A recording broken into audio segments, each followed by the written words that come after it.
오늘 행복을 위한 두 가지의 바른 관계라는 제목으로 함께 말씀을 좀 짧게 나누겠습니다. 많은 사람들이 정말 행복하기를 원합니다. 아마 이거는 시대를 불문하고 모든 사람들의 원함이 이 행복이 아닌가. 어떻게 하면 행복할 수 있을까? 정말 많은 사람들이 어떤 소유나 또 지위, 어떤 신분, 안정적인 어떤 그러한 삶의 형태, 그런 것들로 행복을 누리려고 하지만 오늘 성경에서는 분명하게 말하고 있습니다. 이 행복을 위해서 무엇을 해야 되는가? 바로 하나님과의 좋은 관계, 바른 관계가 행복의 시작이다라는 것을 말해주고 있는 것입니다. 어떤 조건이나 소유, 신분에 맞춰져 있는 게 아니고 관계에 있다는 것이죠. 우리 13절의 말씀을 같이 한번 더 읽어보겠습니다. 내가 오늘 내 행복을 위하여 내게 명하는 여호와의 명령과 규례를 지킬 것이 아니냐. 이 행복을 위하여 하나님께서 첫 번째는 하나님과의 관계를 바르게 맺어야 된다라고 말씀하고 있는 것입니다. 첫 번째가 이 하나님과의 관계이고요. 17절부터 19절까지는 이웃과의 관계입니다. 여러분, 사람은 다 관계를 통하여 삶을 살아가고 있습니다. 그런데 하나님을 쏙 빼어놓고 우리가 사람과 관계만 잘 맺는다고 그게 과연 행복한가? 오히려 반대인 경우가 많죠. 사람과 좋은 관계를 맺으려고 하고 더 많이 애를 쓰고 노력할수록 우리는 반대적으로 상처를 받고 지치고 또 허전하고 허무한 삶을 경험하기 십상입니다. 그렇기 때문에 하나님께서 가장 행복을 위한 첫 번째 관계는 하나님과의 관계라고 말씀하고 있는 것이죠. 그런데 이 하나님과의 관계가 어떠한 관계이냐? 15절에 보실까요? 여호와께서 오늘 오직 내 조상들을 기뻐하시고 그들을 사랑하사 그들의 후손인 너희를 만민 중에 택하셨음이 오늘과 같다. 이것은 이스라엘 백성들에게 하나님께서 어떠한 분이신지에 대해서 알려주는 것입니다.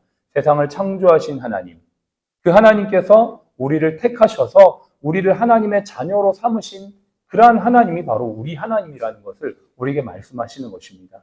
이 세상을 지으신 분, 그분이 하나님이시고 그분이 우리를 택하셔서 우리를 자녀되게 하신 분.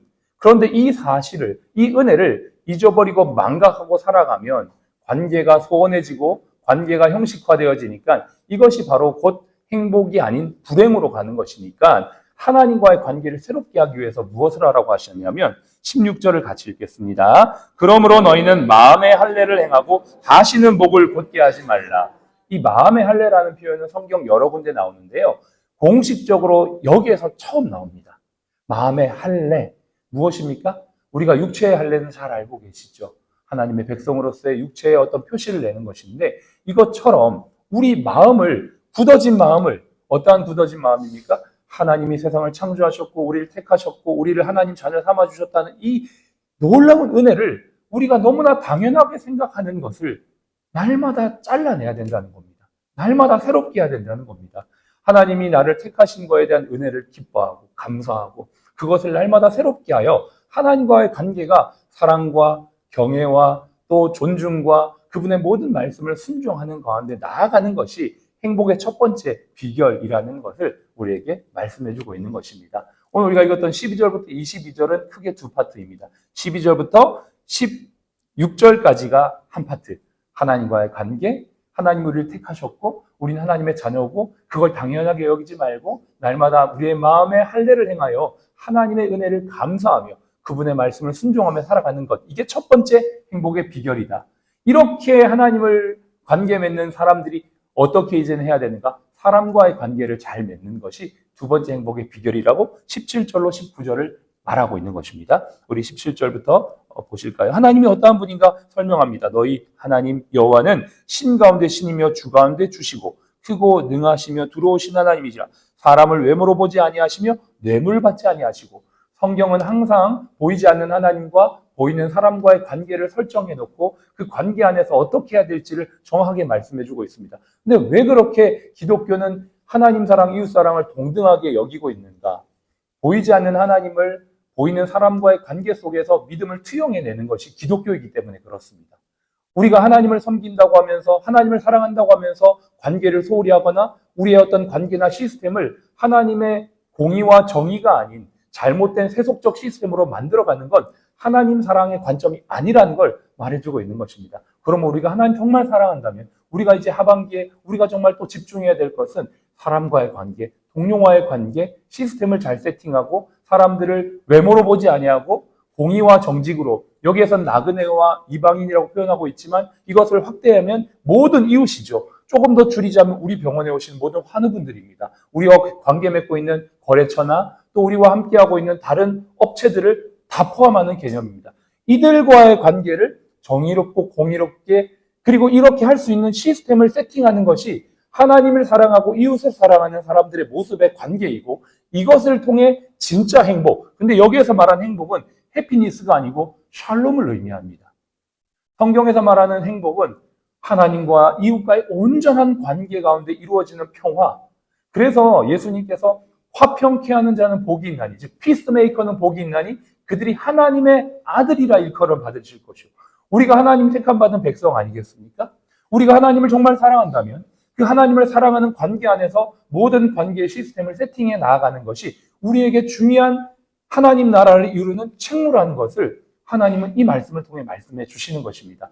이렇게 이루어갈 때 우리 공동체가 행복한 것입니다. 이렇게 될 때 우리 병원 공동체가 행복하게 되고, 우리 공동체에서 일하는 직원들이 행복하고, 우리 병원에 온 분들이 뭔가 모르게 행복하고 평안함을 누리고, 이렇게 존재하는 병원으로 인하여 이 지역사회가 행복과 평안을 누리고, 이것이 확대되어서 이 대한민국이 행복하여지고, 그래서 이 남한에 하나님의 나라가 임하는 걸 보면서 저 북한 땅에서 와, 정말 우리도 저렇게 되고 싶다, 자연스럽게 그러한 마음이 생겨나서 남과 북이 하나가 되어지고, 이렇게 행복한 사람들이 세계와 열방에 나아가 복음을 증거하는 것, 이것이 바로 하나님께서 이스라엘을 향한, 또 영적인 이스라엘 되어진 이 대한민국을 향한 하나님의 뜻인 줄로 믿습니다.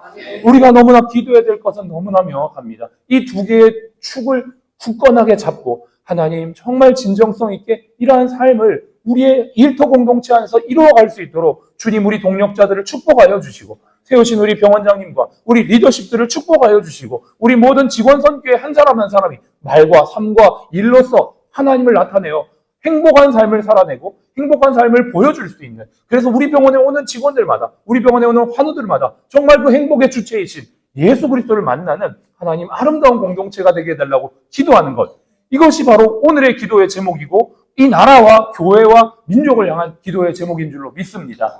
제가 오늘 이 한 장의 프린트물을 준비를 했습니다. 뒤에 보시면 기도 제목이 있거든요. 우리 오늘 특별히 금식과 기도의 날이기 때문에 함께 기도 제목을 우리 1번부터 4번까지 있는데 함께 읽도록 하겠습니다. 우리 먼저 1번을 읽겠습니다. 하나님을 향한 자세와 마음.